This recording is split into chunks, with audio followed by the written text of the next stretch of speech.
टाचदुखी ही आजच्या धकाधकीच्या जीवनामध्ये कॉमनली आढळणारी समस्या झालेली आहे। 10 पैकी एका व्यक्तीला हा त्रास होतो।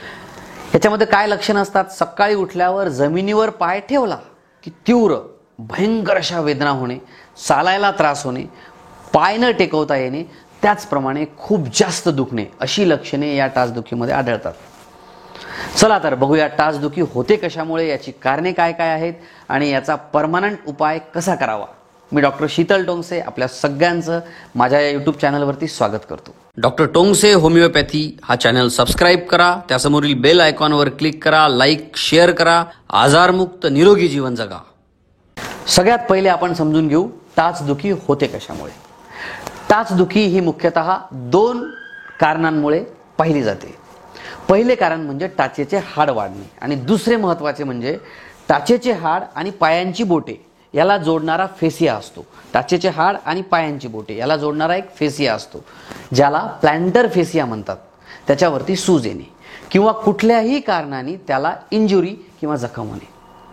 आता बघूया हाड वाढणे किंवा जखम होणे याची मुख्य कारणे काय काय आहेत। पहिलं महत्त्वाचं कारण, शरीराचा पूर्ण भार आपल्या पायावरती म्हणजे टाच आणि बोटांवरती व्यवस्थित जर डिस्ट्रीब्यूट झाला नाही तर हे त्रास तुम्हाला सुरू होऊ शकते। एकतर शूज जर व्यवस्थित नसेल, त्याची टाच व्यवस्थित नसेल किंवा सोल व्यवस्थित नसेल, म्हणजेच अतिशय कडक सोल असलेला शूज किंवा चप्पल। स्त्रियांमध्ये हाय हिल सँडल वापरणे, यामुळे सुद्धा हा त्रास जो आहे ना, तो त्रास स्त्रियांमध्ये सुरू होतो। त्याचप्रमाणे खूप वेळेपर्यंत हार्ड सरफेस किंवा टाईलवरती जर आपण उभे राहिलो, हे सुद्धा टाचदुखीला कारणीभूत ठरू शकते।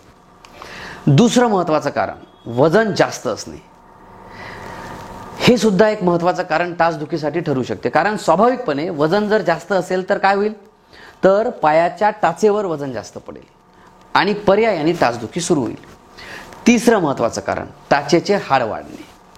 चौथं कारण, शरीरामध्ये कॅल्शियम आणि व्हिटॅमिन डी ची कमतरता। कॅल्शियम आणि व्हिटॅमिन डी ची जर कमतरता शरीरामध्ये झाली तर हाडांमध्ये सुद्धा दुखणं सुरू होऊ शकते। ही झाली टाचदुखीची कारणं। आता बघूया याचा परमनंट इलाज कसा करता येईल। टाचदुखीचा परमनंट इलाज जर करायचा असेल तर 2 प्रकारच्या पद्धती वापरून हा इलाज केला जातो। पहिलं म्हणजे व्यायाम आणि दुसरं म्हणजे होमिओपॅथिक औषधोपचार। आमच्या क्लिनिकमध्ये रोज असे बरेचसे टाचदुखीचे रुग्ण पूर्णपणे दुरुस्त होतात, कारण होमिओपॅथी औषधी सुजन कमी करते, तसंच टाचेचं जे हाड वाढलेलं असते ते सुद्धा कमी करते। आता बघूया 2 अतिशय सोप्या प्रकारचे व्यायाम। नंबर 1, एखादी स्टीलची बॉटल किंवा टेनिसचा बॉल पायाखाली घ्या आणि हळूहळू तो मागे पुढे करा, त्याच्यावरती पाय रोल करा। असा जर तुम्ही पाय रोल त्या टेनिसच्या बॉलवरती केला, हा व्यायाम रोज 5 ते 7 मिनिटं सकाळ संध्याकाळ नियमितपणे करा। दुसरा प्रकार, पायाच्या अंगठ्याला आणि ह्या भागाला वरच्या दिशेने हळूहळू स्ट्रेच करा। ही जी प्रक्रिया आहे ही 5 ते 6 मिनिटं सकाळ संध्याकाळ नियमित करा। याने सुद्धा टाचेचं जे हाड वाढलेलं आहे त्याचा त्रास तुमचा कमी होऊ शकतो। जे प्लॅंटर फेसियावरती सुजन आली ती सुद्धा कमी होऊ शकते। तिसरा प्रकार, एखादा टॉवेल किंवा कपडा जमिनीवरती टाकायचा आणि पायाच्या बोटांनी तो कपडा उचलण्याचा प्रयत्न करायचा।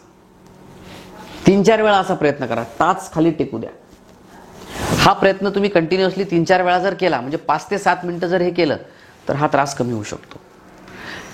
हे अगदी छोटे छोटे वाटणारे पण अतिशय महत्त्वाचे व्यायाम करणे, होमिओपॅथीची व्यवस्थित औषध घेणे, हे जर तुम्ही केलं तर तुमची टाचदुखी पूर्णपणे बरी निश्चित होईल। तुम्हाला जर हा व्हिडिओ आवडला असेल तर लाईक करा, जास्तीत जास्त लोकांपर्यंत हा व्हिडिओ शेअर करा। थँक्यू।